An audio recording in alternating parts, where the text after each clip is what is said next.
سلام کیا کرو. کیا کیا کرو؟ گھر والوں کو کیا کیا کرو؟ سلام کیا کرو. پھر اس کے بعد مجھ پر سلام عرض کیا کرو. دوسرا کام. اور تیسرا کام تم نے یہ کرنا ہے کہ ایک مرتبہ سورہ اخلاص یعنی قل هو اللہ احد یہ سورت پڑھ لیا کرو. یہ سورت قرآن کی یہ سورت ہے، یہ پڑھ لیا کرو. اب اس صحابی نے جیسی آقا کی زبان حق ترجمان سے یہ وظیفہ سنا نا، اس صحابی نے ویسا ہی کرنا شروع کر دیا. اب آپ کو میں اس کا پریکٹیکل بتاتا ہوں. جیسے آپ گھر میں جائیں تو گھر والوں کو دروازہ کھولے، دروازہ بسم اللہ پڑھ کے کھولنا چاہیے. بسم اللہ پڑھ کے دروازہ کھولے، گھر میں داخل ہوئے تو سب سے پہلے گھر والوں کو کیا کہے؟ السلام علیکم ورحمۃ اللہ. یہ دعا اسلام کی سلامتی کی دعا دے. اچھا، پھر اس کے بعد السلام علیکم ایھا النبی ورحمۃ اللہ وبرکاتہ، جو ہم نماز بھی پڑھتے ہیں یہی پڑھ لیا کریں. یا الصلاۃ والسلام علیک یا، یہ بھی آقا کی بارگاہ میں سلام ہے، یہ پڑھ لیا کریں. پھر اس کے بعد سورہ اخلاص پڑھ لیا کرے. یہ میں نے آپ کو قل هو اللہ احد اللہ الصمد لم یلد ولم یولد ولم یکن له کفوا احد. اب اس صحابی نے ایسا ہی جب کرنا شروع کر دیا تو صحابہ کرام فرماتے ہیں کہ ہم نے پھر اس صحابی کو مدینے کے اندر لوگوں میں خراج کرتا ہوا دیکھا. اللہ نے اس کے رزق میں اتنی برکت عطا فرما دی. تو ہم بھی یہ عمل کریں اللہ کی رحمت سے. ہمارے گھروں میں بھی اللہ کی رحمت سے برکت ہوگی، ہمارے رزق میں برکت ہوگی. تو پیارے اسلام بھائیوں، چونکہ 3 منٹ رہ گئے، میں آپ یہی عرض کروں گا، دیکھیں ماہ رجب المرجب کا بہت بابرکت مہینہ ہے یار. اس مہینے کا اللہ نے قرآن میں تذکرہ کیا کہ یہ مہینہ حرمت والے مہینوں میں ہے. اللہ نے بالخصوص اس مہینے میں فرمایا ہے کہ اپنی جانوں پر ظلم نہ کرو. جانوں پر ظلم کرنے سے مراد کیا ہے؟ کہ اس مہینے میں اپنے آپ کو گناہوں سے بچاؤ. اللہ کے نزدیک یہ مہینہ حرمت والا ہے، عظمت والا ہے، اور اس مہینے میں بہت ساری برکتیں ہیں. اور بعض بزرگوں نے لکھا کہ اس مہینے میں عبادت کا بیج بونا چاہیے.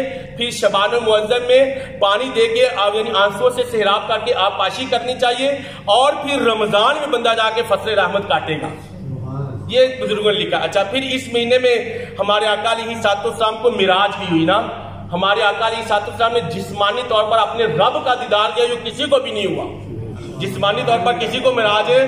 ایک بہت وسیع ٹاپک کا کہیں موقع ملا. تیسری بات اس میں عرض کرنی ہے، اس مہینے کی 15 رجب المرجب کو امام جعفر صادق رحمۃ اللہ تعالیٰ کا یہ وصال مبارک ہے. امام جعفر صادق کون تھے؟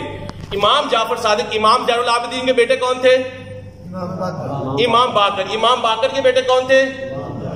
امام جعفر صادق. امام جعفر صادق ان کا سلسلہ کیا آگے، ان کی اولاد کیا ہے؟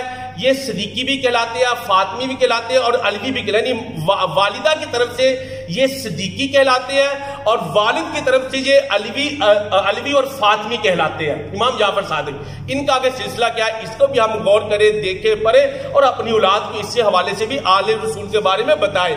اور چوتھی بات، اس مہینے کے اندر لوگ نا کنڈے دلاتے ہیں. امام جعفر صادق یا کچھ میر معاویہ رضی اللہ تعالیٰ کے بارے میں بھی. اب کنڈوں کے بارے میں یہ کیا ہماری شریعت کیا کہتی ہے، میں آپ کو یقین دلاؤں، ہمارے معاشرے کے اندر بالخصوص عورتوں کے اندر اس بات کی اتنی غلط یعنی کہ نا وفائی پھیل چکی ہے اور اتنی غلط نظام بعد دفعہ ہو چکے ہوئے ہیں کہ الامان وفیدہ. ہمیں بھی اس کا معلومات نہیں ہے، ہمیں بھی اس کا پتہ نہیں ہے، ہم بھی اپنے گھر والوں کو بتاتے نہیں ہیں کہ ہماری شریعت اس میں کیا کہتی ہے اور ہمارا اسلام اس بارے میں کیا کہتا ہے، اصال ثواب کے بارے میں اور کنڈوں کے بارے میں. 1 منٹ رہ گیا، 1 منٹ میں آخر میں یہی بات عرض کروں گا. دیکھیں، اگر آپ ان باتوں کو سیکھنا چاہتے ہیں تو ہمیں علم کی باتیں سیکھنی. علم میں جیسے آپ آج یہاں پر بیٹھے ہوئے نا، میں کوئی ہر روز یہاں پر کوئی آدھا گھنٹہ بیان نہیں کرتا، صرف 10 منٹ اللہ کی رحمت سے آپ 10 منٹ ہر روز دیں. آپ کو اللہ کی رحمت سے اس مہینے کی بہت ساری برکتوں کا بھی پتہ چلے گا. اور آپ کو جو میں نے کنڈوں کے حوالے سے بتایا، امام جعفر صادق، انشاءاللہ پیر شریف کو امام جعفر صادق کی پوری سیرت کے حوالے سے ہمارا درس ہوا کرے گا اس مسجد میں. میری عرض ہے کہ اس میں ضرور بیٹھے. علم سے یاد رکھیے گا جہالت دور ہوتی ہے اور علم سے انسان کو نور ملتا ہے. اللہ پاک ہمیں ان تمام باتوں پر عمل کرنے کی توفیق عطا فرمائے. آمین بجاہ نبی الامین صلی اللہ تعالی علیہ وآلہ وسلم.